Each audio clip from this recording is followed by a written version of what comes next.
Yeah, you mentioned in there tunneling too, and what the pitchers try to do with their strategies, and sometimes it's so simple as going up, going down, going north, going Mhm. south, going east, going west, and Mhm. continuing to do that. I saw that in a major league game the other night, and I'm sure you are going to preach this to your hitters at the University of South Carolina. How sometimes it's just so easy as going north to south, east to west. How do we counteract that now as hitters with what the pitcher is doing when it pertains to that?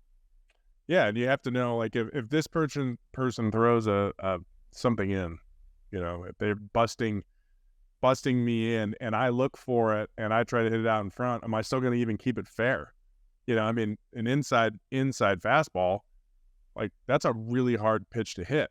And if you start looking for pitches in there and cheating to get to that pitch, now you're totally toast on, the other 75% of the pitches that are going middle away. So you have to be really careful with what pitchers are trying to do to you. Are they trying to get you out, or are they trying to throw a strike? Right? Those are two different things.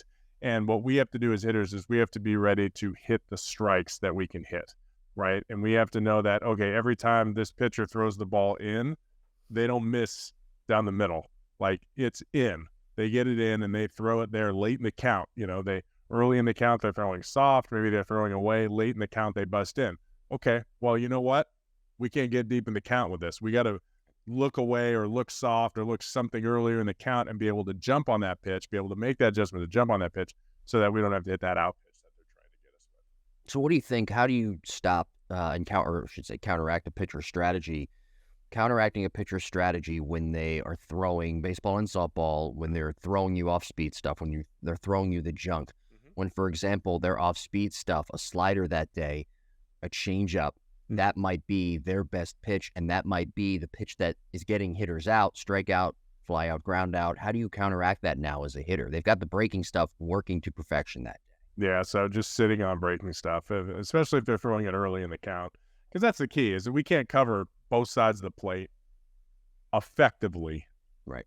on the same pitch. Like, I can't look on the outside corner and cover a slider on the outside corner or a curve on the outside corner and then cover a fastball in. Like, I'm not going to be able to react to that. Sorry. And if I do react to that fastball in, I would have missed the off speed pitch away by 4 feet, so you can try to fool yourself. So the key is we need to make adjustments early in the count to counteract that. We get to 2 strikes, hitting gets really hard with 2 strikes. Hitting, we're dependent on a pitcher making a mistake with 2 strikes. And they do, don't get me wrong. Pitchers make mistakes all the time with 2 strikes, and we get hits, right? And we'll hit home runs with 2 strikes as well. But, making those adjustments, if it's off speed, if they're getting ahead with, in softball, if they're getting ahead with changeups, you got to just sit on it and trust it. I'm going to get a changeup in the first 3 pitches. I'm going to hit it. I'm going to sit on it. If they throw me anything other than that, I'm going to take it. I got to stick to my plan, because if it's something hard, if it's a fastball or something that's not at the changeup speed, I'm going to be late. I'm probably going to get jammed, or I'm going to pop it up. So again, it's sticking to that plan, looking for so many off-speed pitches in Major League. There's so many more off-speed pitches this year. I think it's like 8% more or something. I just saw something on MLB.com about it, actually. But pitchers are throwing more breaking pitches this year, and there's a lot of home runs that are hit on breaking pitches. Hmm.